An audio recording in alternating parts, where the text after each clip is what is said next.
When I grow up, I want to be an NBA basketball player. When I grow up, I want to be a famous soccer player. When I grow up, I want to be a professional football player. When I grow up, I want to be a professional cheerleader. How many of us grew up wanting these exact same things, yet we find ourselves accepting less than we dreamed of as a child? Trauma, adversity, unfair circumstances, you name it. Totally understandable, yet, is it really? Here at I'm 1% Possible, we explore the unsung heroes, the everyday, unassuming individuals that you may have never heard of. But they all have one thing in common. When life struck them, they struck back. A good friend, an ultra legend, and a humble man, Rob DeCou. How you doing today? Good. Good to see you, Caleb. You as well, man. I think this is the first time we've actually talked face to face and not just over the phone or text message. So Yeah. Yeah, I've been doing that for that's probably 5 years now. yes, sir. Well, I got to do a quick intro story for Rob. Um, Rob has been in the ultra game, and not just like, oh, I went 201 miles, so I can consider this an ultra event. Probably the hardest things that I've seen people do with a lot of humility and grace. I first heard about you when you did the, was it the Uberman, the triathlon that was just insane? Yeah. Yeah, so it's touted as the world's toughest ultra endurance triathlon, like 21-mile swim, 400-mile bike, and then a 135-mile run across Death Valley or walk, as most of us do. You know, just a Yeah. casual swim through the Take a ocean. week. Yeah. Uh, so then through that, come to find out you had done Race Across America solo on your two-wheel recumbent. And then I just started picking your brain, and the rest is history. So, and then of course we both know and are friends with the Iron Cowboy and helped him through the hundreds in different aspects. More, you actually were on the ground. I just got my butt whooped on day 8 when they dropped me at about mile 80 when they caught a tailwind. So you probably did a lot more help than I did. But small world. The ultra endurance world is a small world. So Mhm. so let's back this up. It's definitely not a lack of accomplishment. But I want to know how do we get from little Rob, born in Washington, to I want to take on the worst things humanly possible in physical endurance racing just for Mhm. kicks. Yeah. No, and I think that's a great place to start because a lot of us, it's and as we get older, like we go through those phases where we start our athletic careers and then we have our coaches and mentors that kind of walk us through those processes. And then when we start to get good at things, we move through our high school careers and college careers and then post college, whatever that looks like, amateur or going after records or moving into distance. And then, a lot of us, I think a lot of what people don't realize, those of us in it do, is like we're all amateurs. Like we're just trying to hustle, making enough money to pay for our next events while supporting our families and trying to spend as much time as we can with our families and making sure that our training and stuff doesn't take away from that. And I find at my age, your 30s are kind of your peak as an ultra athlete from that 33 to 38 range. And then Oh, in your 40s, you're you're hurting my still heart right now, Rob. Come on. You can stretch it into your early 50s and you can still do distance into 60s. But I find in your 40s, like you're balancing that endurance stuff with, I want to spend as much time watching my kids do it too. And so I'm trying to cater around the activities that I'm doing so that they can be involved with them. Yeah. That's pretty cool. And no surprise, a very grounded perspective. So you mentioned high school, college. What sports were you into growing up? Yeah, so I was a late start. I didn't really I played, like a year of T-ball, but I didn't really get into sports till my freshman year of high school. And then I was a three sport athlete. So I did football, wrestling, and then track. And then my junior year, I broke my wrist in wrestling at the state tournament, so I had to sit out for football. So I did cross country. Yeah, cross Oh, country was that, that's terrible. that's a little different. Yeah, so I did cross country to get in shape for wrestling, and then had a great senior year of wrestling. But like a lot of athletes, the I think those of us that are ultra athletes, we're kind of wired a little differently, and this is where I figured that out in high school. My football coach realized like he could put me in the whole game, and I'd play just as well the fourth quarter after being in the whole time than people would fresh, because it's like I function very well under stress, and you realize like, oh yeah, when everyone else is fading, like I can still perform even though it still hurts just as bad. But you just kind of push through those things, and I really got to harness that during wrestling, and just love that. But I cross country was awful for me my senior year because I think I was so used to pushing it so hard in wrestling. And so when I'd go out for races, I would push until you almost pass out. And so I hated races because you're just exhausted, and I treated the race like a wrestling match. And so it was just brutal. So you were pedal to the floor as soon as you crossed the start line. Yeah. And especially the last, they're 5Ks back then. So the last 800, like I'd kick it in there and just gun it till the end.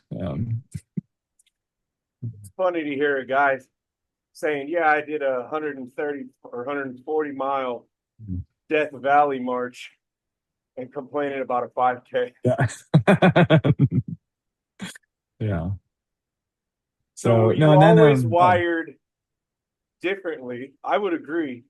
Or is there mhm, something I have found most folks that get us into ultra are usually trying to overcome or prove to themselves constantly that something that happened in their life will not define them in a negative manner. Was there mhm. any catalyst event growing up that you're like kind of tweaked your brain a little bit? You're like, you're not going to get one Yeah, over on no, me. yeah, no, and similarly, like, yeah, I think a lot of people that are drawn to ultras, like you have something you're overcoming or something you've gone past.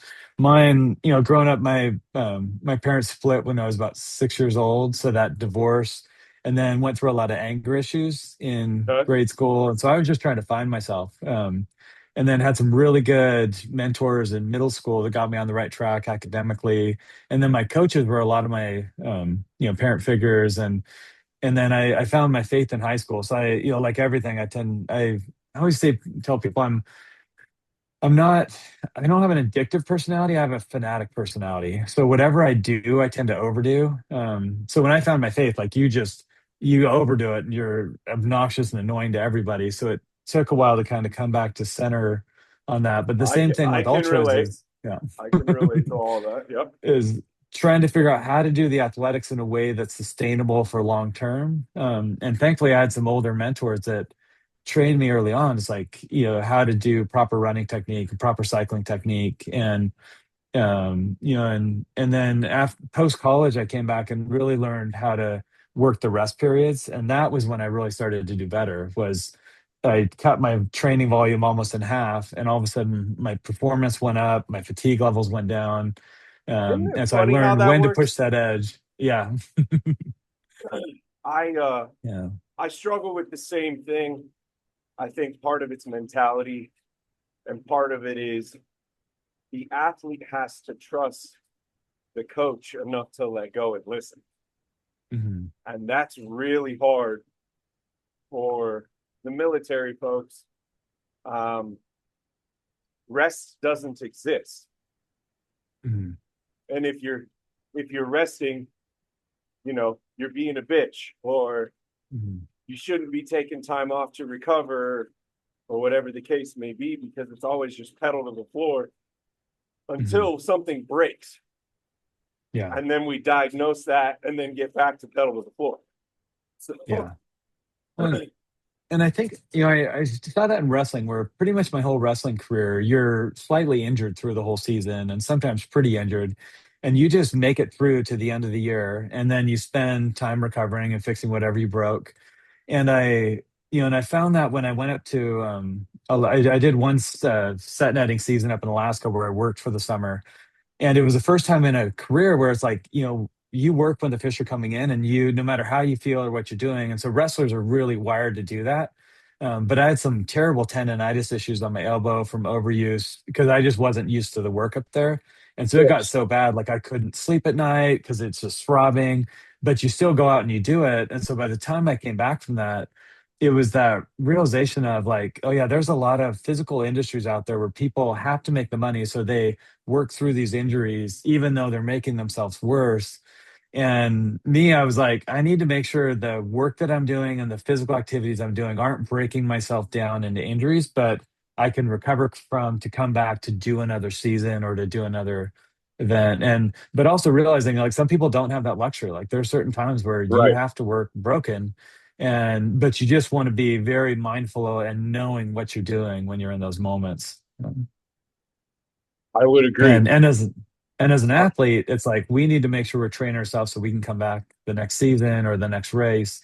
And sometimes that means stopping. And as a guy, Mm, like somebody like, oh man, like there's certain times this is going to look different than when I started. And that I think is one of the big lessons we learn through these ultra races is, some races are like, hey, they're going to look different and I need to readjust. And now's the time to stop, or now's the time to pull throttle back on back. it. And Yeah, then, yeah, yeah.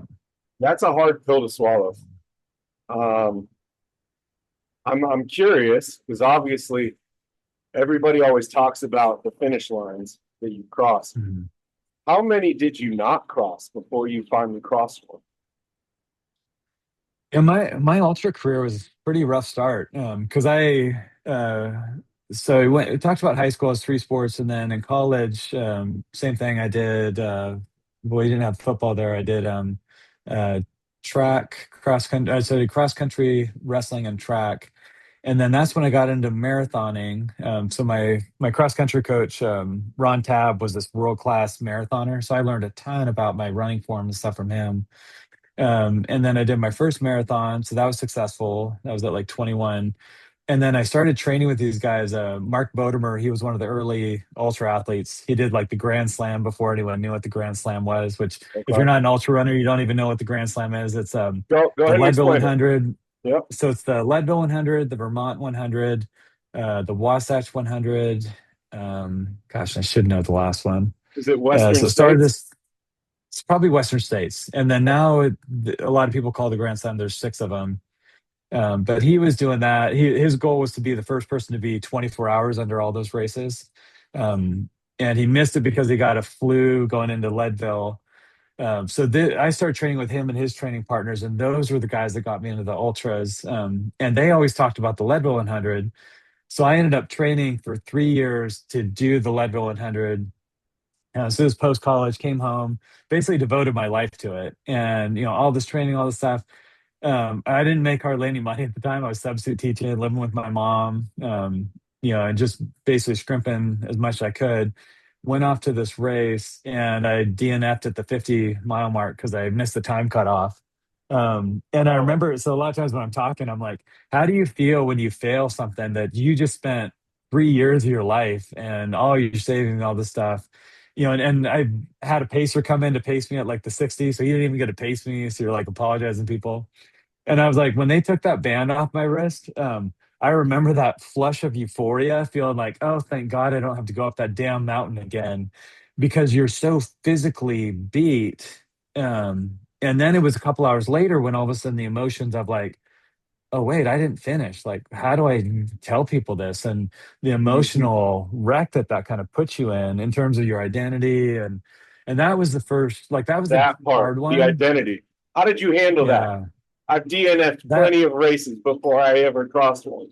So, Yeah, and this one, reflecting back a decade later, I have a lot better perspective of it. But that next year was rough. Like I kind of went back to the drawing board. I started pacing a lot of people and coaching them. pacing a lot of people on different marathons. One of my old mentors, he'd done a marathon when he was younger, and he was 30 years later and wanted to do one, so I trained with him.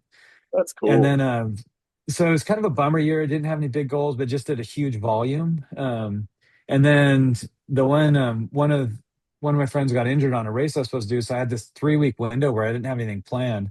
And the idea popped in my head. I was like, I wonder if there's like the easiest, simplest 100 miler I can get out there, just so I know I could do the distance. Okay. So I grabbed the Lean Horse 100, which had like a 73% finish rate. It's on the Mickelson Trail over by Mount Rushmore.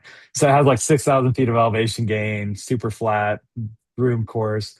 So I ended up doing that, and I was heavy because I was training a lot, but I was eating crappy and stuff. But I finished that race in like 28 hours.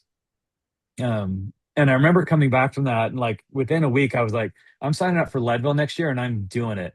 And so I figured out what had messed up on Leadville and was able to come back. So this was 2 years after I DNF'd on it, and I went in 2 weeks early so I could acclimate. I brought some more hydration because I'd dropped a bunch of water on it, and made some other adjustments, and then finished the second time. But as I reflect on it, it's like if I hadn't failed at Leadville that first time, I never would have made the adjustments in my training or learned how to go through what it's like to fail. So I don't think I would have had nearly the success I did later in the career without that early major Mhm. setback, that really reframed a lot of the way that I view ultras and competing.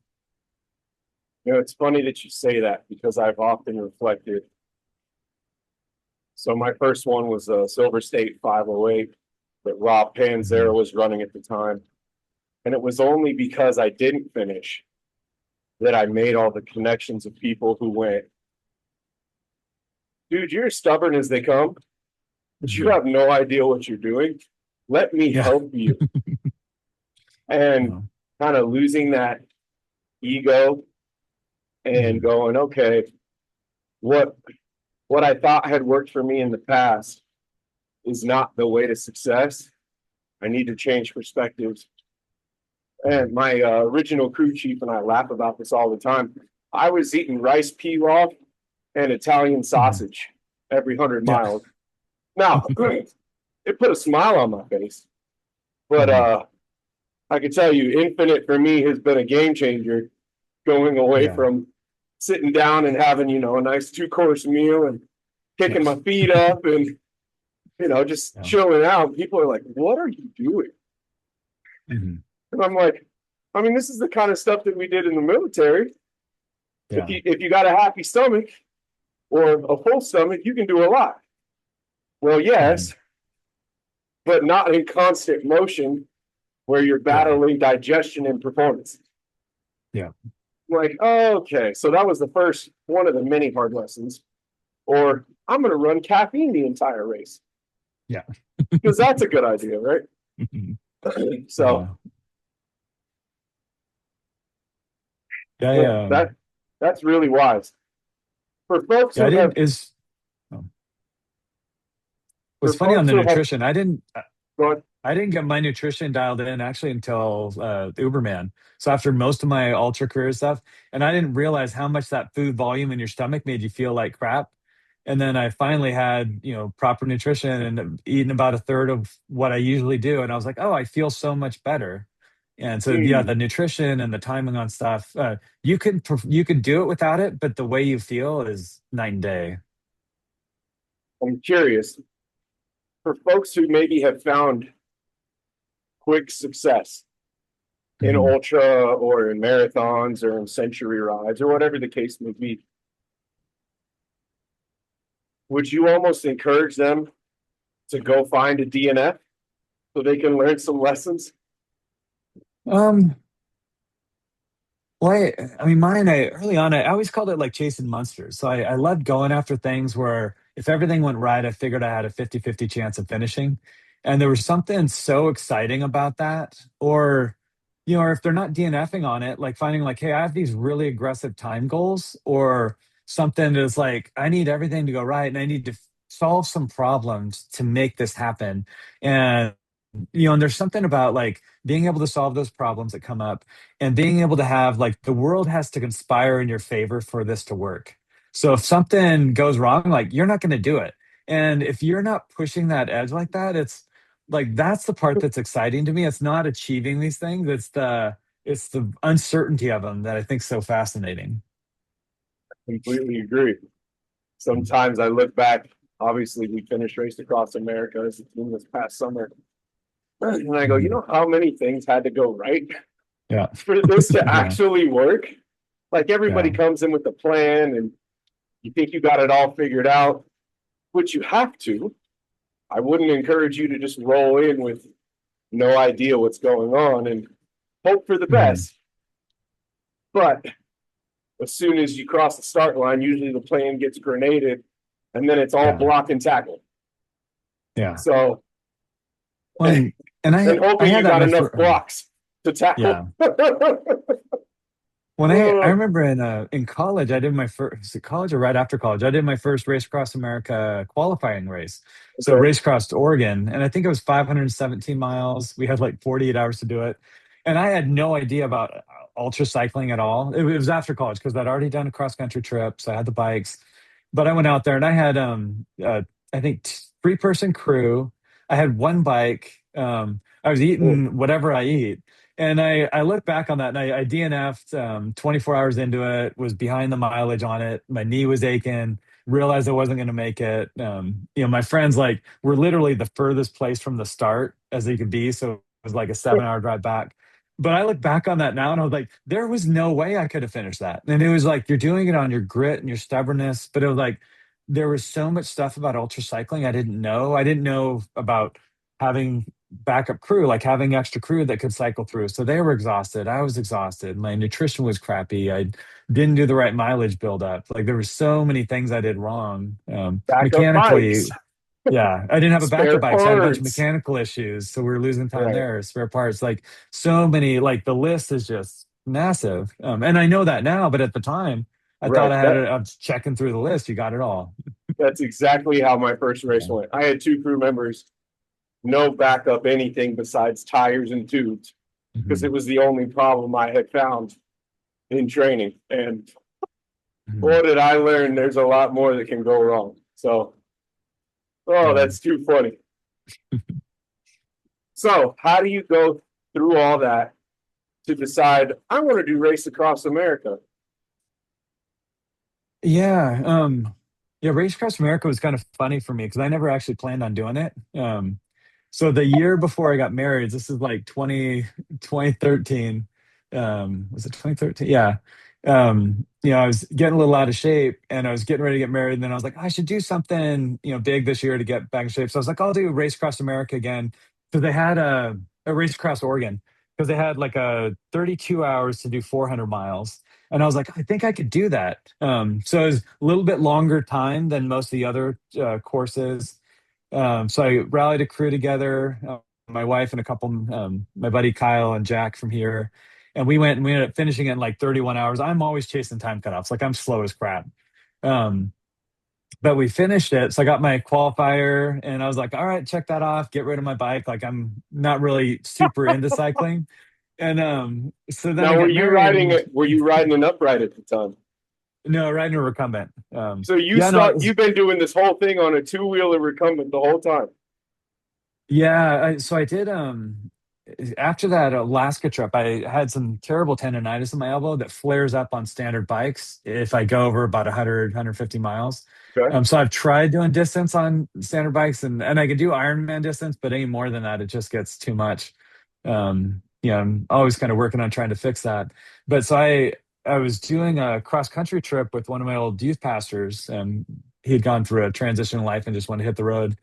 So I was trying to do it on standard and couldn't do it. So one of these old timers was riding a recumbent. So he's like, try a recumbent. And I was like, I'm not going to ride that. And he's like, no, just get on it. So I did like a 15-mile ride with him. And I remember my muscles were like sore and shot, but everything else felt great. Like my butt didn't hurt, my arms didn't hurt, my neck didn't hurt. And I was like, this is awesome. Like I can cross the country on this. And so Mm, after I did that first cross country ride, and then I did one 6 months later to raise money for his cancer foundation. So I'd done two cross country trips on it, and I just fell in love with recumbents. Like you can go forever on them. Like you just it changes the equation on what I goes tell wrong in I tell cycling. people it's like a lazy boy with wheels. Yeah, yeah, yeah, Little less comfortable, yeah. but So man, the body sure yeah, is much happier when you're done. yeah, yeah. So since then, like I just love recumbents, and and you can thrash your muscles, and your whole skeleton system's great. Like there's no Right. stress points on it. Yep. And that's the same issue that I have of why I can't. It's because my back and my neck can't sustain riding and my hips Mhm. can't sustain the upright. Yeah. So you qualify. Do you get married Mhm. first? Or you could go, Yeah. So hey, honey, I got a real brilliant idea.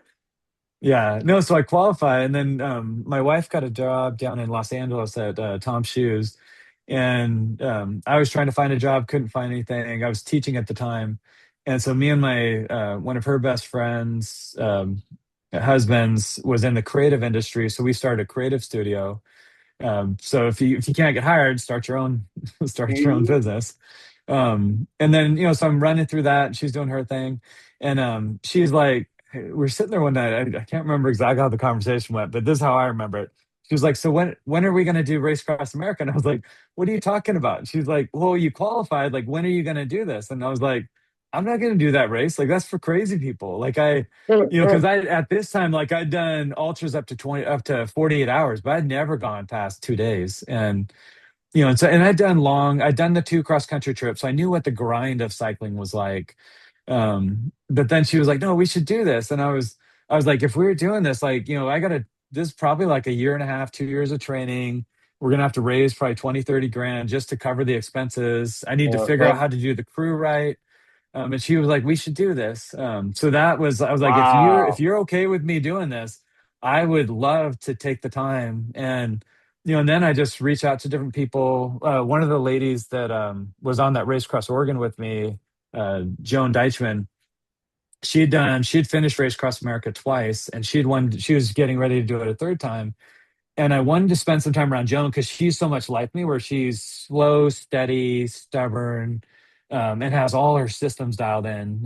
So Yep. I ended up crewing for her that next year and like documenting everything that she did. And then when I did my Race Across America, I just modeled best practices. I copied exactly what she did. Mhm. I pulled her mechanic, had him come with me. And then that year, I just set out a year and a half training plan and executed it. And it was like, it didn't matter how pretty they were. I just showed up to the events, and you just show up. You don't have to like it.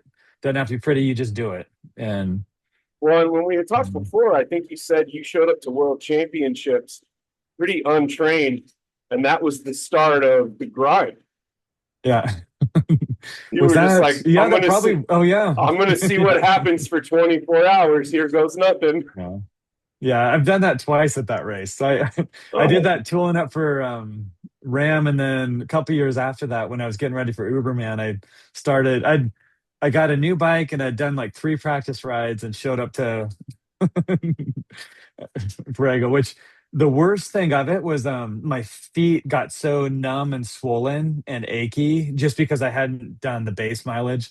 And so yep, that knowing that like going into doing it again, like I have to do 6 months of base training just so you don't have those silly issues of like inflammation that gets out of control because your right. body's in shock, like shocked from it. So I'm Mm. curious, what lessons have you now learned? Obviously, we talked about the obvious ones, the crew, the nutrition, but Mhm. mentally, physically, emotionally, what have you learned up to this point? And I'm going to tie it back to your childhood that maybe Mhm. you needed to help that little boy through. Mhm. When I It's interesting you talk about this because one of the things we were both around the Iron Cowboy when he was doing his Oh, 100 yeah, Ironman, and one of the things that stuck out to me on that was he had some physical issues where he got the shin splints where he couldn't run, and I remember how much it just killed him because he was like he knew he could perform at a certain level, and all of a sudden he couldn't do that, so he had to adjust and he had to right, be resilient. And so much of the ultra world for me, being an entrepreneur, doing the ultras, raising your kids and stuff, it's resiliency. Like, how do we train this resiliency into people? And I remember watching one of his interviews afterwards, and he was talking about, he's like, it was almost a blessing that I was injured because I had to go slow and I got to actually talk to people. And so it's like he got to spend so much time with the people because he was going so slow. Right. And when I was out there, it was like they had some teenagers and stuff that were out there and they did their first half marathon. And then they came back the next day and did another half marathon because he was going so slow they could do it. And Right. then they came back like the third, and it was like, oh, there was these people that were breaking their own personal records because they could come along and support this guy and what he was doing. Um, and so a lot of when I'm training now, like I pull in as many local people as I can, and I throw the invitation out to everybody. It's like, hey, if you want to come run, like here's when we're meeting, here's where we're at, and you get these people that kind of slowly trickle in, and I love that idea of like, everyone's like, how do you pick your crew? Or how do you, it's like, why invite everybody? I throw it out on social media. I text everyone. And my crew was the ones that said yes. And they're like, hey, I want to be involved with this. Like, all right, here's what we're doing. Here's where we're at. Here's the dates. You want it. Right. And for me, like, for my career for Race Across America, I was the way Joan did it. She covered everyone's expenses. So I did the same thing. So all my buddies, I told them was like, this is going to be the worst ever all expense paid vacation of your life. And so I had a bulked up crew of No, like no 14 people, exaggeration. no exaggeration. And we still like, I'm still friends with so many of those people. And they just, whenever I say that or they say it, they just laugh. It's like, he wasn't joking. Like it was 2 weeks of intense. But a lot of what coming back, like as I'm thinking right now, as I'm training up for some events this summer, I got this new one of my old wrestling buddies who moved to town, and he had just gone through some life changes, and so he's heard me give a talk, and he was like, "Hey, I want to get into running." So he hadn't run since like in 20 years, and so he's way out of shape and stuff. And I see him a couple months later. He's like, "Yeah, I started running." He's like, "I've lost 20 pounds," and he like lifts up his shirt, he's like, "Check it out," and then now it's like I pulled him in. It's like, so he's doing his marathon. We're training to do a marathon together in June. This is his first marathon ever, and he went from never being able to, hadn't run more than like 3 miles, and then he did 6 mile, and then his 10, his 15, we just did a 20 together a couple weeks ago, and the marathon's in June, and he's down like 30 pounds. But it's his energy is better. Just that shift of what athleticism does to how we feel about ourselves. I think is so much of what I love about the sports. And just the other day, one of my other friends, she has this stud. Her kids are just amazingly athletes, and her one son's 12 years old, and he's like, hey, I want to run a marathon. And so she's talking to me, and so I was gonna have him join our running group this weekend. And at that age, like I don't want him racing a marathon, Right. but I was like, I can have him run with me a couple times, and if he'll listen to me and go slow with me for the marathon, because I'm pacing my other buddy and we're gonna jog 3 minutes, walk two, jog three, walk two. So it's like we're gonna cover the ground, cover a marathon distance in about 6 hours. And I was like, if he wants to come train with us a few times, and if things are going well and everything's looking in alignment and he's not injured and tweaked, I was like, that's something, it's a possibility. And I love that idea of people have these passions and then get around other people that are doing it and then just get in their world. And once you, like, we all love to help encourage people on in these journeys. And it's like when someone gives you that invitation, like, hey, I need help or I need support, say yes to that support. And you have no idea what doors that's going to open up for you or what role you're going to play in their journey. And I think that's a lot of the fascinating part to me is that the camaraderie and the friends that we make in these journeys. I would 100% agree. And I would expand even further is once you've kind of done it for yourself, personally, I thought it was going to fill maybe this hole that I thought was there. It never Mhm. really does. It's watching then other people join the movement and you helping Mhm. them. That's what fills the void. Yeah. Watching other people go, man, I didn't think I could do it, but I watched you do it. So I'm going to try it. And Mhm. helping them grow from whether it's off the couch or, hey, I'm already an established athlete, but in all reality, I have no idea what I'm doing in this world. And Mhm. then they achieve whatever some level of success, and you're like, that was the most impactful thing I've ever done. Yeah. So, what Yeah. was It's Race one Across thing. America like Oh, for a recumbent? Are you? How many people had done it before you, if any, on a two-wheel recumbent? I think if I remember right, there was six others. I think I was the seventh person Okay. who'd done it. What is that Yeah. like? Um, well, I think for me it was because I'd done the two cross country trips. So the one was like 3,000 miles across, and then the other I zigzagged all over the country. So it was like 5,000 miles over like 70 days. So I've spent a lot of time cycling, and my base has always been trail running. So I'm a trail runner. It's interesting because like I don't consider myself a cyclist, but I've done a lot of time on cycling. Just like I don't consider myself a swimmer, but I've done some gnarly swimming events. Um, and so going into it, it was more. I think I'm very methodical about the way I think about races, and like a lot of people, you're kind of OCD with like, well, how fast am I going? What the distance? What do I need to do? Where do I need to make up times? What are some of the factors that are going to play into it? So a lot of mine was figuring out those components of it, knowing there's like three mountain ranges you're going to go into. Um, Oh, and then it you're was it bringing was back the funny when I was memories. yeah, I Oh, know. And the Appalachians are freaking steep that and was the worst short. one. Worst one Yeah. by far. So the interesting thing for me was I was down in LA at the time. So they have this whole 200-mile series. So I just did as many of those 200-mile races as I could. And sometimes because I was so busy working, like I'd do a 200-mile race and then I'd throw my bike in the trunk and then I'd pull it out the next Saturday to do the next 200-mile race. And I hadn't been on it since then. And Wow. and some of the old timers, like I was on these courses, and there's this one guy who was on a fixie, and he was like, "You got to bike faster." He's like, "You're not going to finish Race Across America if you can't bike faster." And I was like, "This is my speed," and he's like, "You're not going to make it." He's like, "Everything has to go right for you," and he's like, "You're not going to make it." He's like, "You got to figure out your speed." Um, so for me, the big thing about Race Across America was I had to be on the bike every possible second that I could to have any chance of finishing it. And so when I put my crew together, that's what we were talking about. I was like, anytime I'm off the bike, like the only time you get me off the bike is whatever you're doing is going to make me faster when I'm back on. Like otherwise, like every possible second I can be in that seat, I need to be in that seat. Um, and then going How into the much race, did you sleep over the distance? so my plan, and the thing is, at this time, I'd never done anything more than 48 hours, so I had no idea how I was going to feel on day 3 or 4 or 7 or 8.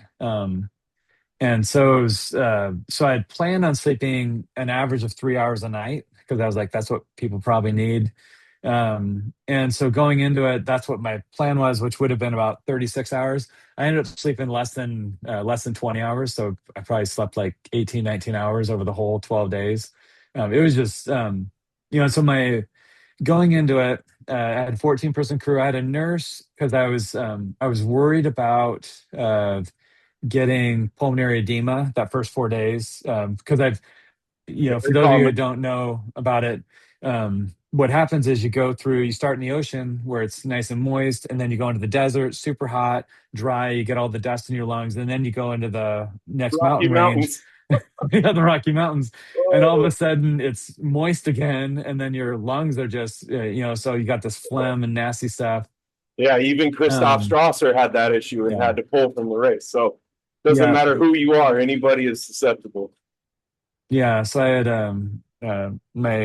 my friend Kim Godow, who's a nurse, come along with me to check all the stuff. And she left after the fourth day, but I remember she was checking my lungs and doing all this stuff, and she was like, "Nope, everything's good." And and I'm hacking up this nasty green stuff, and I'm like, "Am I okay?" And she's like, "Yep, you're good." Let's be honest for a second, Uh, because I think everybody can relate to that moment, whether you're an ultra athlete or not, of just you think, or you're almost looking for somebody to pull the ripcord for you potentially, even though that's mhm, not what you want. You just want some relief. And when they tell you yeah, no, then yeah, you have to decide, okay, how bad do I want this? yeah, What was going through yeah. your head And at that point? well, that point, I was so locked in on Race Across America, like Okay. your whole world just narrows. And so for me, like one of the things I learned from Joan, she worked with a sports psychologist. So beforehand, the day before, she sat there and she replayed these interviews she'd had with her psychologist, and it was like, "This is who I am," talking about herself. "This is why I'm doing this. This is what it means for me. This is why I'm not going to stop. This is why you tell me not to stop." And she talked about the only person that can pull her from the course is the crew chief. So Hmm. she's like, I have a day chief and a night chief, and is like, nobody can pull me except that's the person that's making the decision. And it's like, you're putting your life in that person's hands. Like, this is the person who's going to call it. The two of them are going to confer if there's anything. You can pause me for a little bit, but they're going to make that eventual decision. Um, What was that driving and factor for you? Everyone's is different. yeah, for me, yeah, I have to go back in my head a little. I know, so I ended up riding for 3,000 miles to a cure. So we were raising funds for brain cancer research. And I'd had a friend that had passed away of brain cancer research, Christina Allman. And so I remember going through this process, like, I want to raise some money because I'd always kind of wanted to do these charities, and I'd had some attempts that hadn't been successful, or you spend more than you make, but Right. you chip in on it.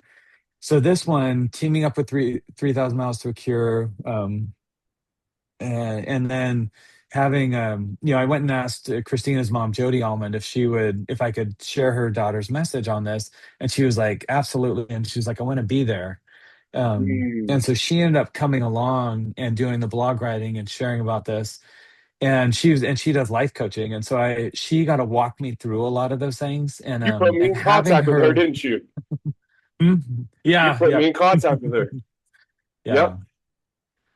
So having her right there with me on it and sharing about her daughter, like, it's something changes when you're doing it for something bigger than yourself.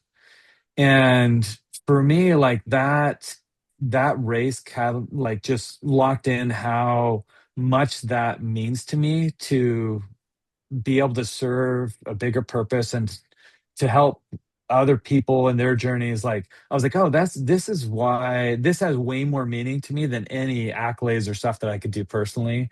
And I think that was probably the big learning for me of Race Mhm. Across America, was how important it is for to do it for something bigger than yourself. And also the capacity increase, like knowing where you think your limits are and then just Not completely even blowing close. past them, Not even not close. even close. Yep. And you're like, oh, like there's this whole different world out there. And I remember coming back from Race Across America being like, I can do almost anything. Like Yep. the whole world just opened up to me. And I remember right afterwards talking with one of my it was the incoming Rotary District governor, and she had asked me afterward, I was sharing about Race Across America, and she was like, would you be interested in doing something different to raise money for a Rotary cause? And there was this race that I'd heard about that I wouldn't even mention the word because I knew I'd want to do it, and I knew I didn't have any chance of finishing it. But Uberman. after doing Race Across America, I was like, it was Badwater. I was like, I want to do Oh, the Badwater, because I hate heat. I don't heat acclimate. I overheat. I just suck in it. But after experiencing Race Across America, I was like, I know how to do the crew, and I know how to adjust to adversity that's going to come up, and we can meet the obstacles that come. And I think that was the thing with Race Across America, is there's so many things that go wrong, but if you have the right resources and people around you, you can find a way through these yeah. impossible scenarios. And that it was like, oh, I can't do these things, but we all can Mm. find a way to make this happen. The power of a team. Yeah. Yeah. But We yeah. definitely learned that in a good way. And we kind of knew going into it the same idea. For Mhm. me, and thankfully, this isn't my driving force anymore, but from start to finish line at Ram, starting in 2019, of all the challenges and struggles, until I hit the finish line, I had this reverberating voice in my head saying, "You are not enough. You are not Mhm. enough." And finishing that, I was like, I just led, for all argument's sake, 40 complete strangers Mhm. that had only met once before in person. We planned the whole thing on Zoom for Mhm. 18 months. We raised a massive amount of money. We have a Yeah. documentary that's going to come out with this. And we crossed the finish line. Mhm. Well, I think okay, that was enough. Like, I'm Yeah, good. I think I'm enough. I don't hate myself. I've proven what I'm capable of. And then just like you, I was like, I think we could do more. Mhm. And that's a dangerous Yeah, place to be. Once you realize yeah, potential, you're like, oh, what's next? So yeah. how does Badwater go? So Badwater went exceptionally well. So we ended up doing, yeah. So I teamed up with the district governor, and we spent the whole year talking to a bunch of different Rotary clubs, aiming to raise money for polio eradication. The year, and I always like to justify the numbers on these. The year before, the district had raised $187,000. So the district governor wanted to raise 250,000. The way that works, there was a 2-to-1 match with the Bill and Melinda Gates Foundation. So if we raise like Right. 90,000, then that's 270,000. And so as we were doing all this, like rallying the clubs, going around doing all this whole speaking series about it. And then I told him I was doing the Badwater 130, 135. And then got the whole film crew, the whole thing that I was used to, that I did for RAM, and just duplicated that. Had the nice crew where they kept me. Basically, my goal was to be as comfortable as possible going through some of the worst terrain in the world. So I had like ice bags on my shoulders every quarter mile, like and everything's covered. And even with that, like I said, I don't do well in the heat, so it was, I for me to be able to go through that, I had to have some additional support. But it was like, you cover the ground, had some great pacers with me. One of the funny things, my crew chief from Race Across America, Sean Flanagan, he got into ultra running, and then he came down. He just finished like 100K, came down and met me at like 40 miles into it, and then he walked with me the whole rest of the freaking way up to Wow. the Whitney portal. But then so the first day I did the 62 miles, which was my goal. Slept for about an hour and a half. Second day made it to the 100-mile mark. Slept for like an hour, and then the third day going on, and I had my video guy announce like we were doing the Badwater 146. So once you get to the Whitney portal, you have to do the 11 mile up to the Whitney summit and then back down. So everything went great. I think we finished in, gosh, I want to say 63 hours up to the summit. But as my buddy Luis Escobar, who I picked his brain on how to do it, he was like, the problem with the 146 is once you're finished, you're on a 14,000-foot mountain up in the, you know, up in the Sierra. You Right. still got to hike your butt down. So that Oh, was one of the longest nights of my life. I had my buddy Brian, um, Brian. I don't know, his last name's not coming. And he was another Rotary buddy, and he's in his 70s, but very experienced hiker. So he hikes me down, and it was just me and him because we had everyone else go down because it was so late in the day. So 4 o'clock, I got to the bottom at midnight. So that 8 hours. And I remember being so exhausted. Like I'd be hiking down and I was like, Brian, I can't keep my eyes open. He was like, all right. And so I'd lay down in the dirt. And then, 15 minutes later, I'm shivering. So I get up. And then he's like, Brian, let's go hiking. He's like, all right. And so we'd go, and so we did that 3 or 4 times, and we finally get down to so the car at midnight. so 146 to the top. What's the total distance to get all the And way so back to the car? 157. Yeah.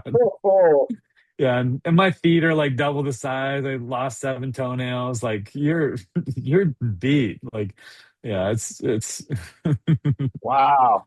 That's commitment. so. No, but the huge thing was that like we did like 5 Rotary watch parties on it, and instead of hitting our 250,000, we ended up raising over $700,000 for polio that year. It was just Wow. it was amazing, and I got to meet this guy who had had polio when he was younger and was bedridden his whole life, so we got to talk to him, Joe, share his story. So that was part of the video, and just the awareness of eradicating this disease, get the messaging out there. And so it's just a really fun campaign, and taught me a lot of how to do those bigger campaigns with Rotary International and with the foundations. So I learned a lot more about just the intricacies of those larger scale events. So to borrow the bad question, because I've heard Mhm. Iron Cowboy talk about this. and I'm sure you've gotten it, and I know I've gotten it, is you finish something like that, you just done Race Across America, done multiple events, and as soon as you finish, people go, "What's next?" What's next? And Yeah. you're like, "Was this not enough?" Yeah. Yeah. But I'm sure, again, you finish, you sleep, you eat, Mhm. you gain some clarity of the brain, and then you go, they're right. Like, I could always tweak this, I could do this better, I could make this faster. How do you go from that to, I want to do the world's toughest Yeah. triathlon for kicks? Yeah.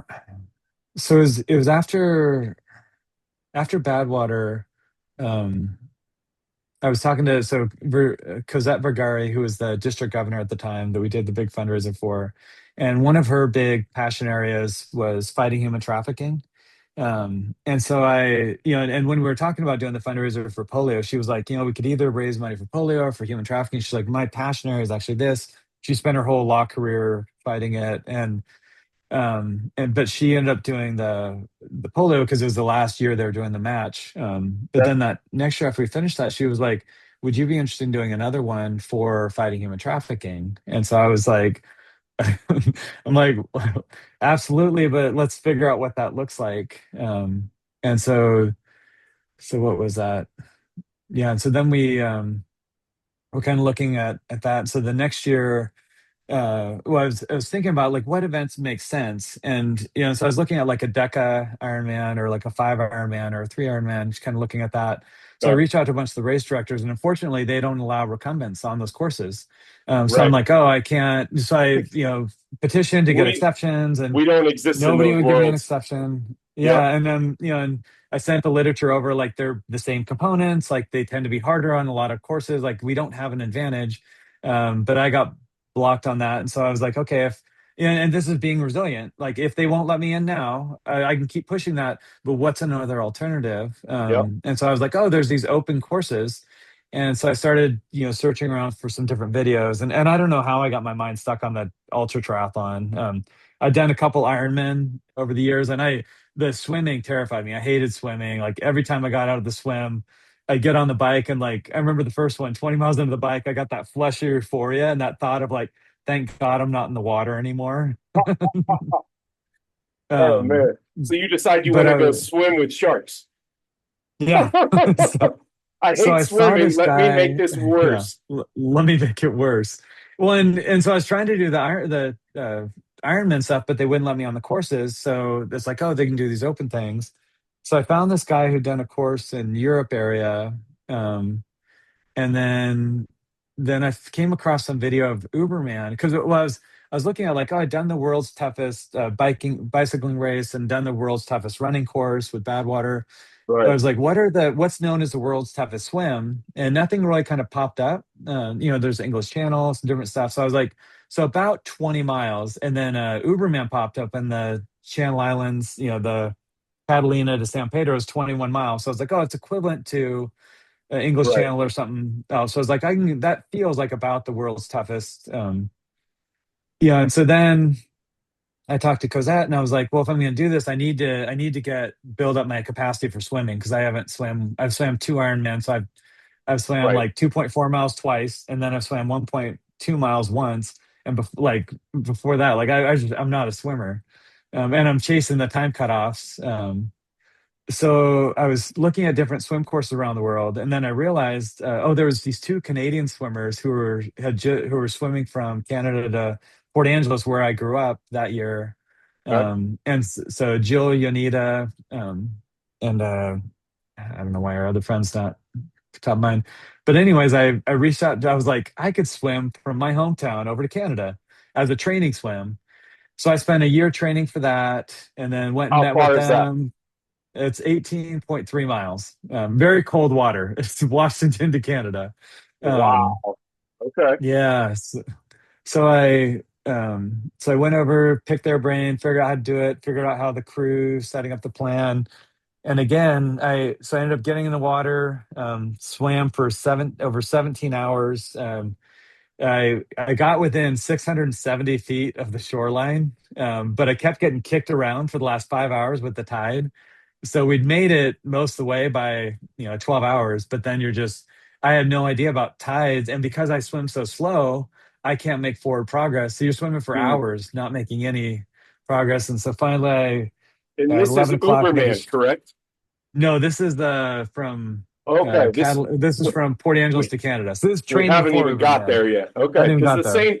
the same thing So happened same there, thing correct? happened at Uberman. Yeah. Okay, I thought so. All right. Yeah. So But on this you one, so I ended up getting pulled from the water after 17 hours. And, but my whole goal there was like, so I didn't make it short, but I was like, I wanted to know that I could swim that long and that my body could handle it. right. So, and everyone, my friends are like, you made it. I was like, I didn't touch shore. And I was like, I'm fine with this. Like, I am at peace with that. Do not need to do it again. And then, so that was how I trained for the swim for Uberman. Then Uberman, as you mentioned, I remember the onshore, it's October 8th, and you're on Catalina Island. You start at night, so it's 9 p.m. And I remember sitting there kind of shaking a little because I don't like the dark, hate deep water, and I especially don't like deep water at night. And so I'm sitting there You like, pissed it, what you pee in your wetsuit decisions? before you started, right? Yeah, That's a yeah. triathlete tradition. Okay, I did the same thing. Just making So sure. I'm like, what decisions in life brought me to this moment right here where I'm going into something that I don't want to do this? No. Questioning your life choices, I Yeah. find, is a hallmark of every Yeah. ultra event at least once. Yeah. But you jump in the water and one stroke at a time and you got a great crew and and then everything that comes about, you just find a way and find a solution. And and I could go through the Uberman story, but I think we're short on time. But basically each leg of it, you run into I these got as major much time as you have, complications. so it don't matter to me. All right.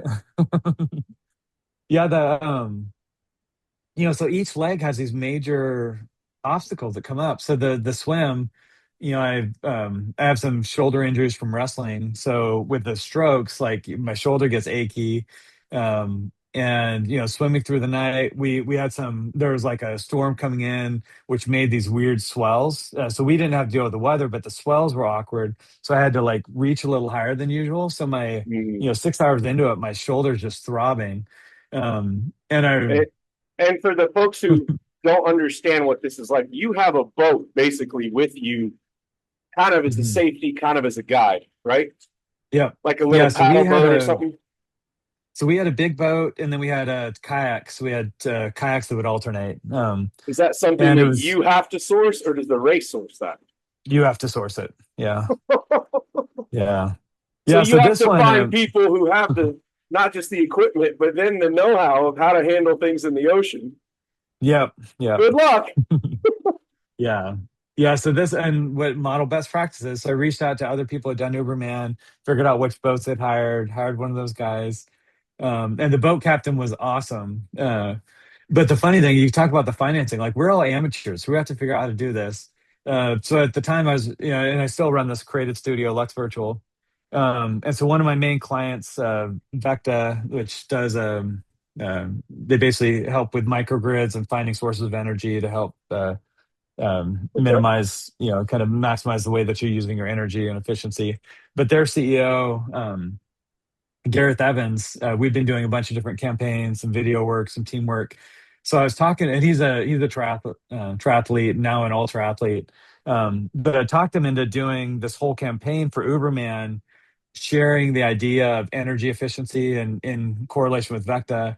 And so we were doing a ton of their marketing and different things. And I was like, what if we did this? And I was like, would you be interested in coming along and we'll kind of co-brand this with Vecta?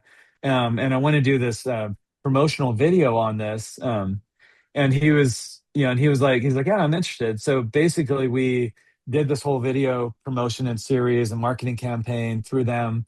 And that is what funded, my video, the video, and a lot of the other stuff. So basically I used the profit that we would have made from the project. And I just put that in, like, instead of pulling a profit from this is just going into this.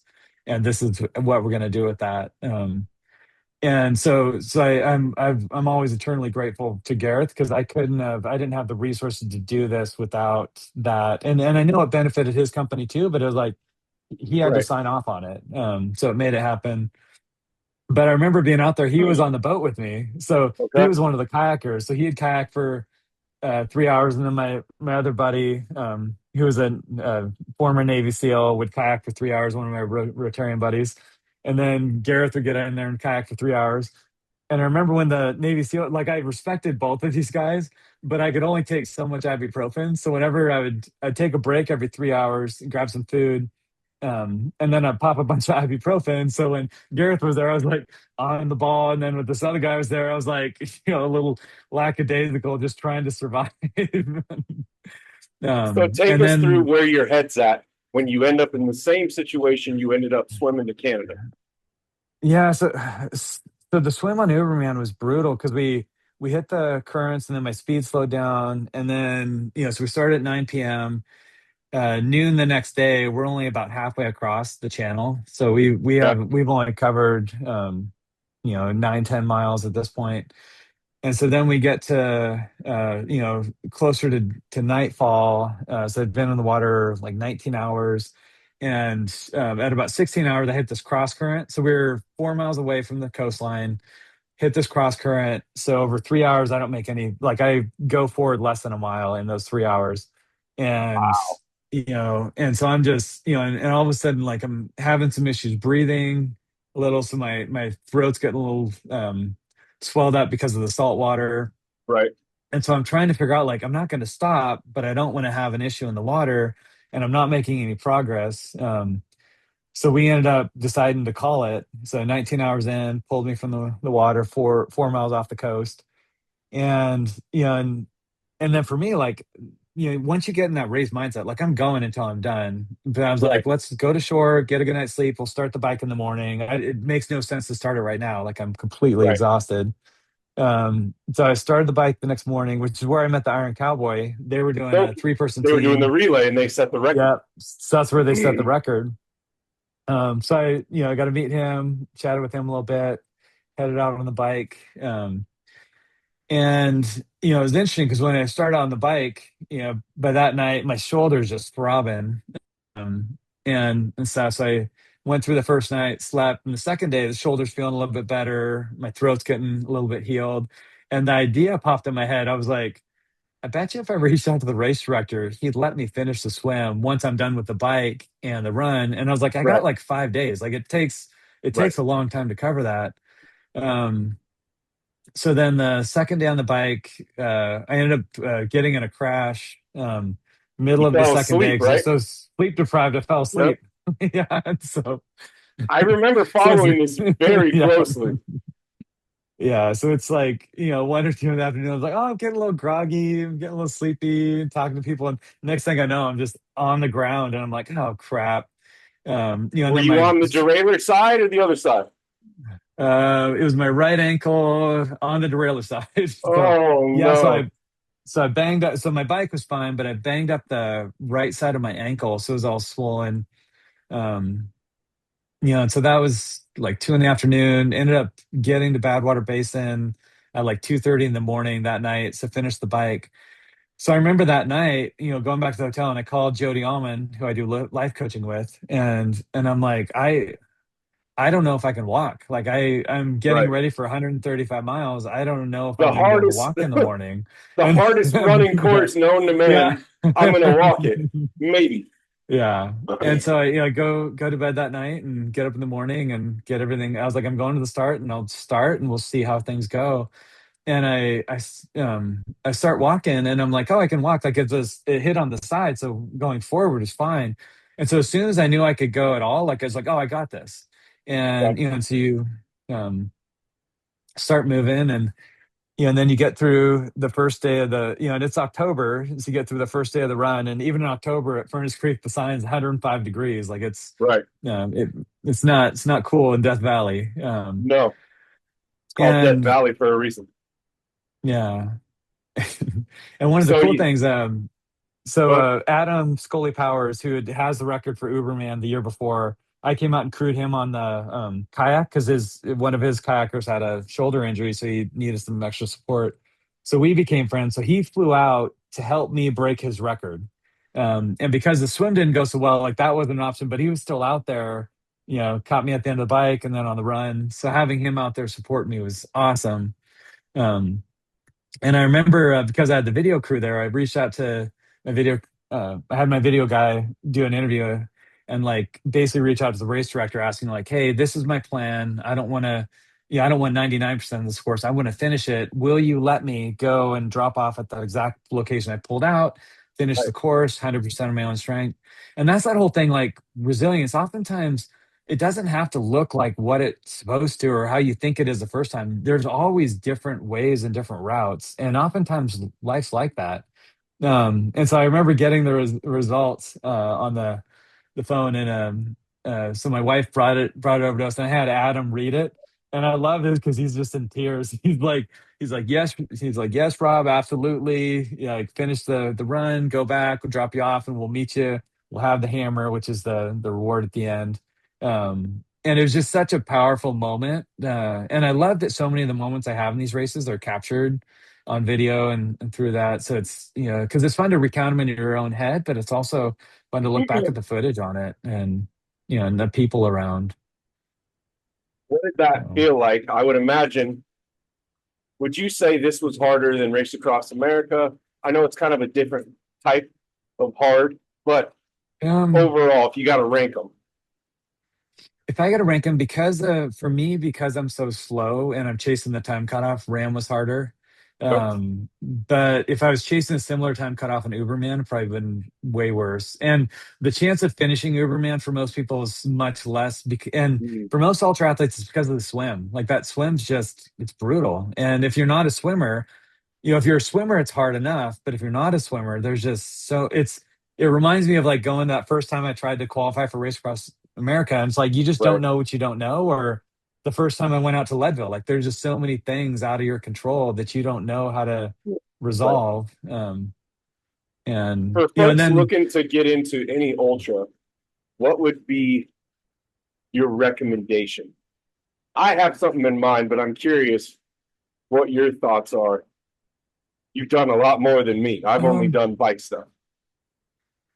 yeah, I think a lot of it's just be curious.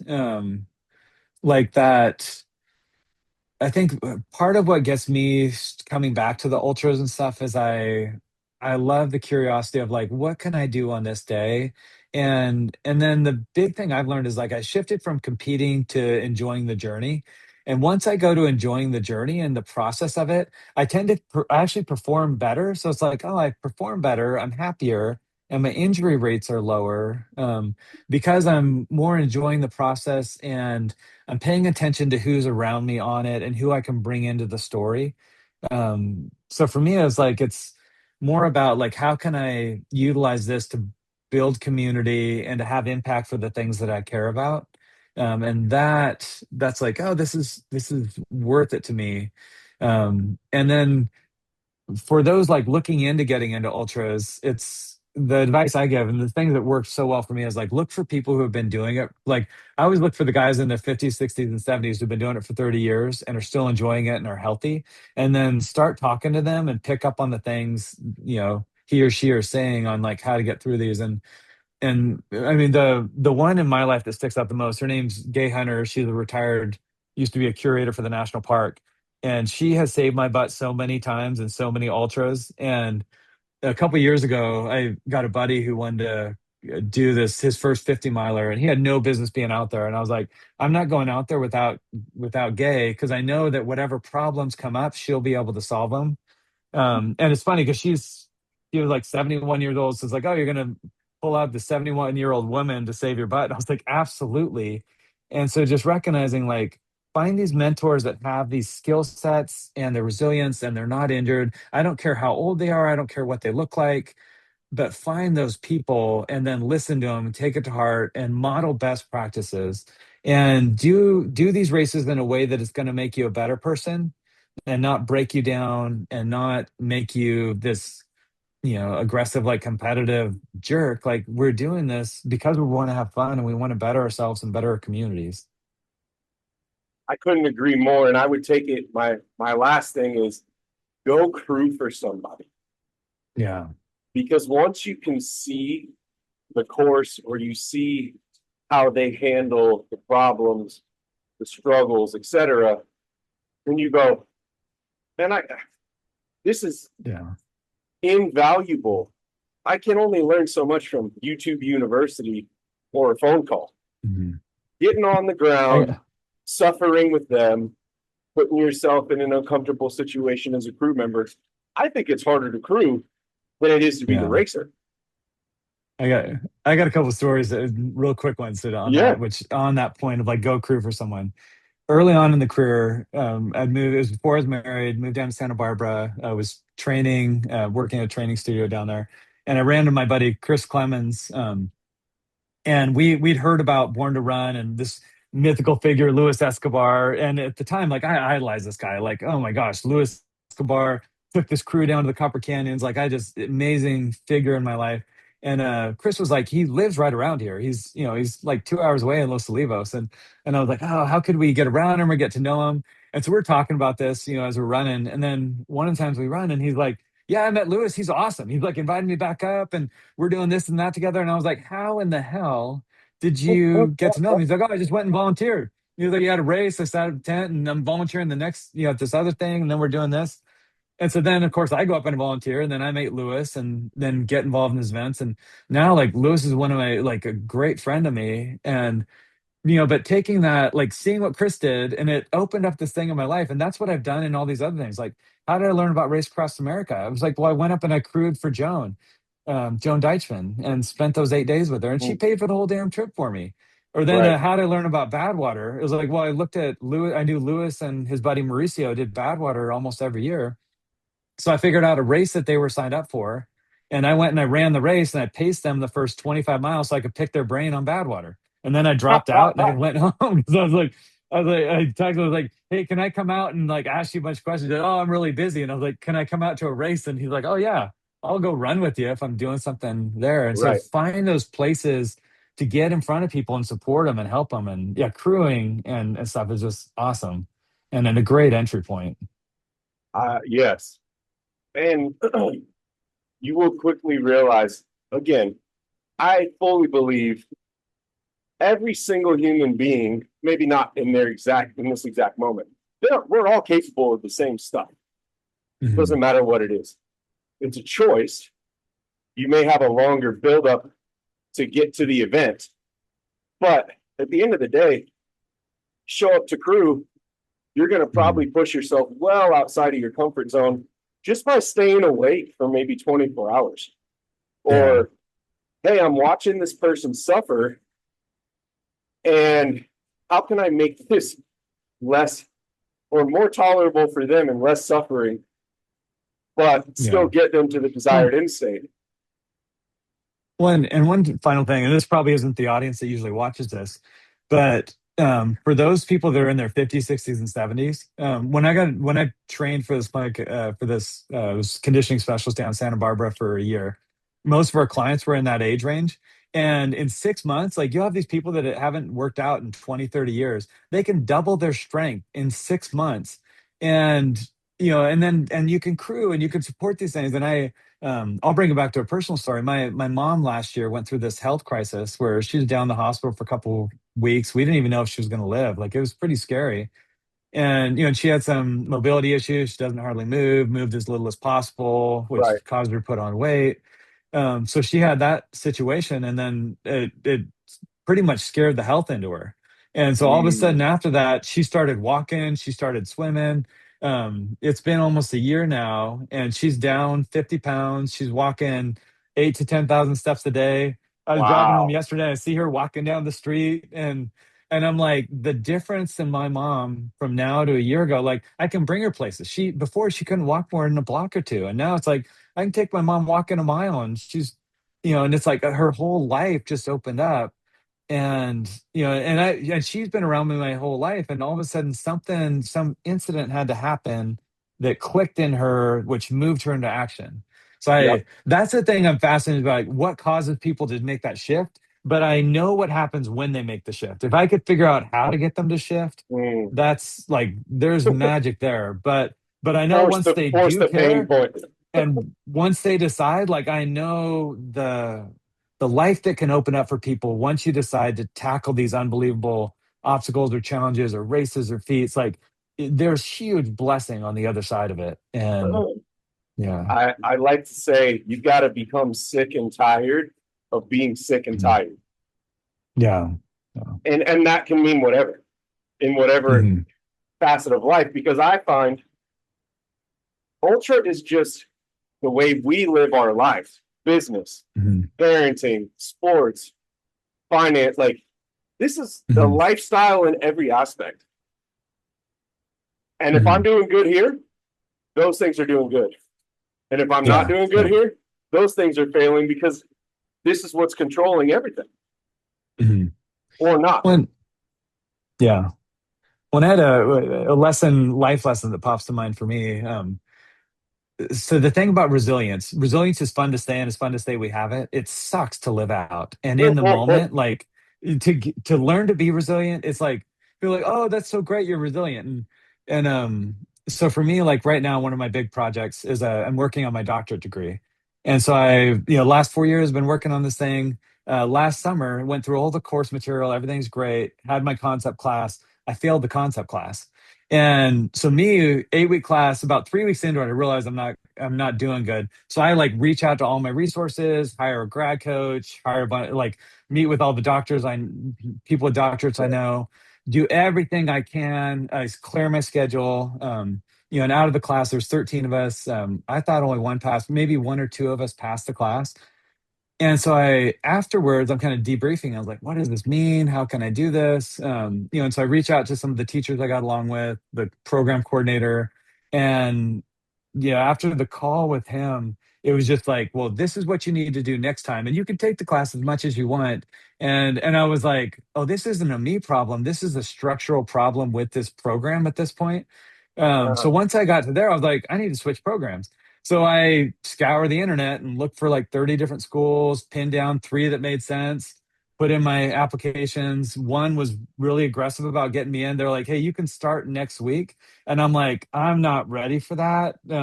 Just give me some time, hang up the call. And then pray about it, think about it. 2 hours later, I call her back. I was like, can you get me in next week? And so I remember starting at this new school, Trident University, super thankful for them.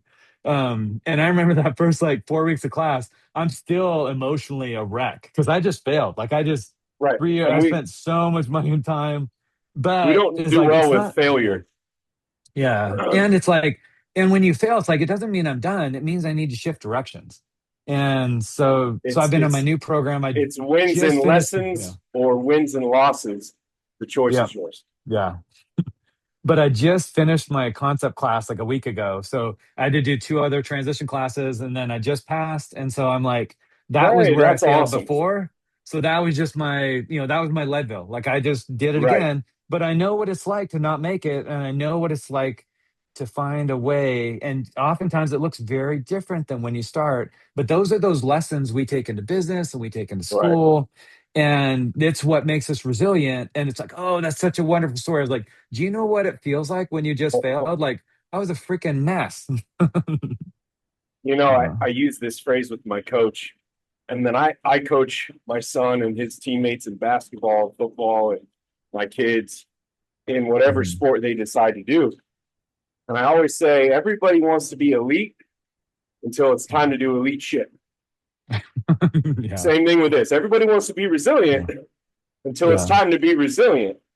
And then Yeah. it's like, man, it feels way more comfortable to just sit in the victim Yeah. for a moment, but then that can become When, addicting too. Like, well, I don't yeah. want to move out of When, this because everybody's coddling me and feeling sorry for me, and maybe I could yeah. sit in this a little bit longer. When I think a lot of those lessons, when you're in those times where you just got beat up, because we've done it before, and so you're like, okay, I'm in this again. What do I need to do here? And I think the difference for me is like I don't have to feel good or I don't have to be right, but I have to make a right decision. And sometimes like I just need to pause here, and but I find resilient people like I'm comfortable being very uncomfortable. And then you reach out to your supports because your instinct is to shut down and not talk to anybody. So I was like, hey, I'm going to talk to the people I care about. and stuff. And it's like, here's what I'm thinking, and you process it out, and then you make a decision and you move forward. And oftentimes, and this is the thing I tell a lot of people in the middle of ultras or these things, like oftentimes when you're moving forward, you feel awful. Like you're not good, you're still emotionally shot, you're still physically, but it doesn't have to be pretty. You don't have to like it. You just have to do it. And you kind of move in and you're like, and then eventually you'll get into a better headspace. And this is one of my the classic rules for ultras. You don't quit until you're in a good spot. So if you're running and all of a sudden you're miserable, you're puking and stuff, it's like take a little break, get some fuel in you. And when you feel better, that's when you can decide to quit. And as you Right. know, like once you feel better, like why ain't You're quitting? not Because I gonna feel quit. better now. No, Yeah. exactly. So you train yourself to get yourself in a good spot and then make the decision. So you don't make your decision in a bad spot. And so whatever or however long that takes to get yourself back in that good space, and that's when you make a decision. So Yeah. So what's I hate this question, but what's next? what's next? You've done all the Um, world's toughest. Now you're going for your PhD. And mhm, I know you've mentioned multiple times your kids are out mhm. participating in these events as well. Yeah, there's a couple of ways I could answer this. The One of the hard things for me, I had a recent health issue. I had the long haul COVID stuff that hit February 2021. Long haul COVID symptoms. I had a for some reason I was early on the vaccines. The second vaccine I had a terrible reaction to, so I don't know what caused it, but that was the trigger point. Okay. So brain fog, fatigue, weight gain, inflammation. So I spent about 2 years. That's why I haven't done anything since Uberman. I've done some little stuff, but I spent 2 years in the brain fog. As soon as I kind of got that figured out and came out of that, that's when I started the PhD program, which thank God I did because it kind of rewired my brain a lot. But Right.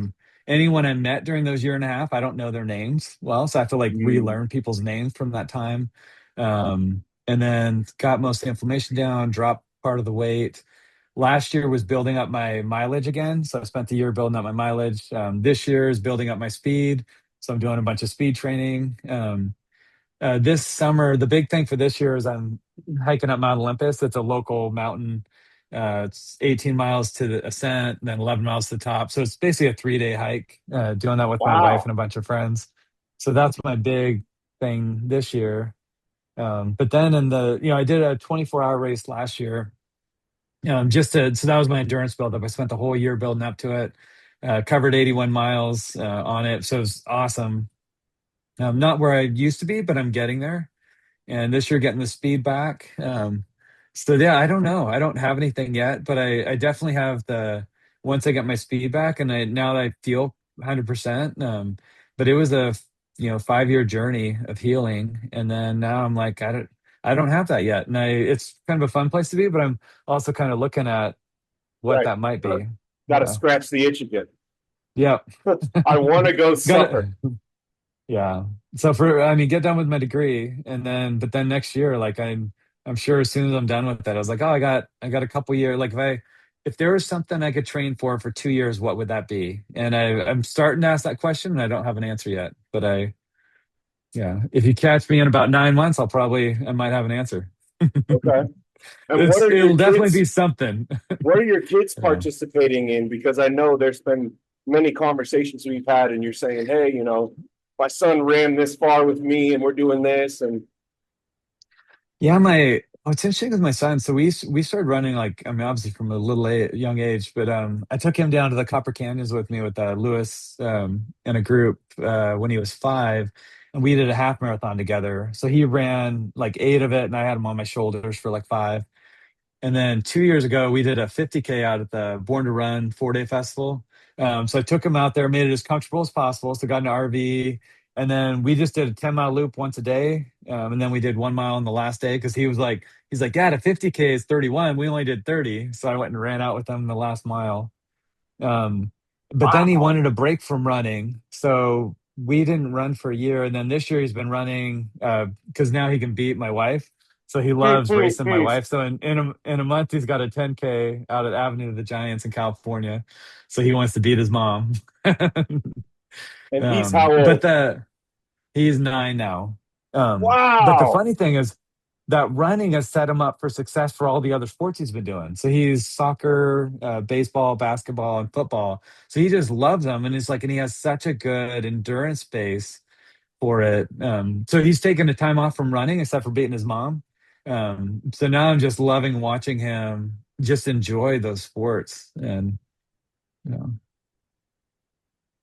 I'm gonna ask you a fatherhood question mhm, because I would imagine most of this journey, obviously, you're learning these lessons that you didn't know as a kid. How are mhm. you most effectively passing those on to your kids without treating them like adults? Mhm.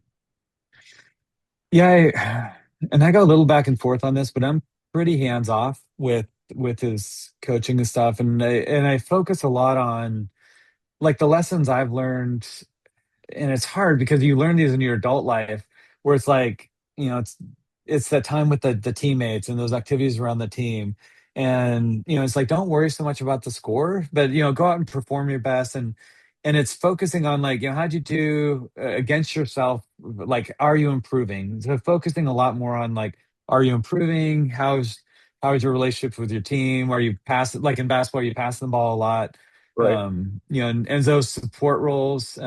But I hear him say, like, oh, we lost, like it was a bad day because we lost, and so I know those are there, but just letting him go through that himself, and then just affirming the things that I've learned over the years without pushing them.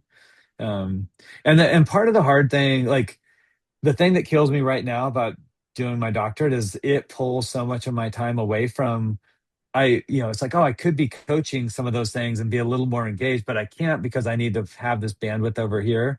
But I like that I'm doing it at this phase of his life, because I really view those middle school and especially high school years as those critical I times would where it's like, agree. no, I'm involved, but I'm not.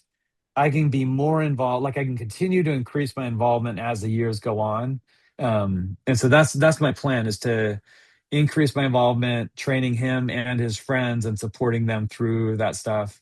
And I'm also moving to that athletic phase where I'm supporting other athletes more than me being out there. Like a lot of the events I do, it's like one of my buddies will want to do an event. It's like, okay, I'll train towards that with you, and I'm going to support you with this process. And so I love, like, that role's become, um, yeah, I think I enjoy that role better as I'm getting older.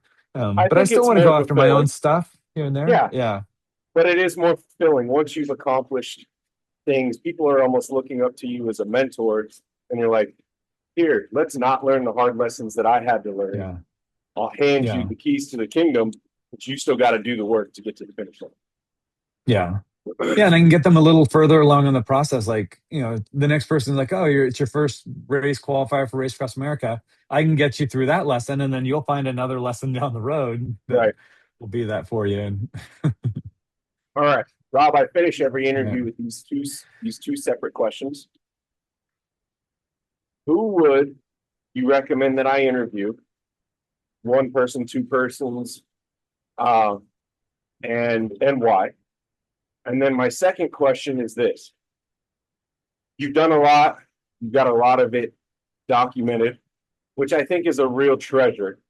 But if all of that were to go away, what would be your final parting thought for whether it's your kids, those around you, all the above? And I know those can be some big questions, but whenever you're ready, I'm definitely curious your feedback. yeah. It's funny, the ones that popped to mind. So Jill Yonita and then Susan Simons were the two Canadian swimmers that Okay. came across. I love Jill Yonita. She has some health issues. I think she has an injury on her foot, so she can't do certain things there. And I went to go crew with her last year. She was wanted to be the first person to do 100K swim, so she was out there. So we Wow. all got on a boat, had the full crew on it, and she ended up not finishing it about, I think it was about 19 hours in. And it was interesting on that one. But she's been doing so many of these because of I would tell you to interview her because of some of the lessons that she's learned through it and overcoming adversity. And on this one, she had a nurse on there, and what had happened was she had a pulmonary edema, Mm. and she was having trouble breathing, and it was the same symptoms I had when I was doing the Catalina stuff. And the nurse thinks what it is it's the wetsuit and the compression from that Ah, long being in the water. And I was like, that's what it was. Like that's why I was having trouble freaking breathing. So it okay. was something I learned later, but just being around Jill, like and talking to her before I did the swims, the lessons that she learned on that. Susan Simmons, the same thing. She has MS, so she swims because the cold water helps with her symptoms, and so it's like so a lot of Wow. that ultra swimming, is part of that healing process for her. Well, I would And love to. then So please put me in some contact with them. be in touch. Yeah, and then Brian Sarvis, he's the guy, he's the old timer that Rotarian that hikes me down. Just a Yeah, gentle soul with 1,000 lessons. perfect. Yep. Okay. And your final And parting thoughts if all of your print and video media goes away. yeah, the final thoughts, the interesting thing for me, when you talk about humility, but it's one of those like I see these people that talk about their legacy and what they want to leave, and I was like I've never connected with that. I Okay. don't care so much. I don't want my name on buildings. I don't care about these things, but it's kind of that thought of like I want people to remember the way I made them feel or the way that you changed or impacted their lives, not about me, but I want to be a part of opening up opportunities for other people. And so I would challenge my kids or something like be the type of person that opens up opportunities for people. And I was like, if you go into a place and you get promoted and you get moved through these things because you make the places that you go better. And so it's like people give you opportunities because you're going to make that environment better and they want you in the room. And, and I want to be one of those people where it's like people invite me to places because I make that room better. And whether Mm, that's a business, teaching, ultras, like you add value where you go and you improve that space. I was like, be that type of person that improves whatever space that you're going into. that's beautiful. Thanks. Thank you. Yeah. Well, as every interview, Rob, I Yeah. salute you. Thank you for what you've done and continue to do. And I look forward to connecting with those three folks and going from there. All right. It was great to Thank you, talk to you. sir. All right. Have a great day.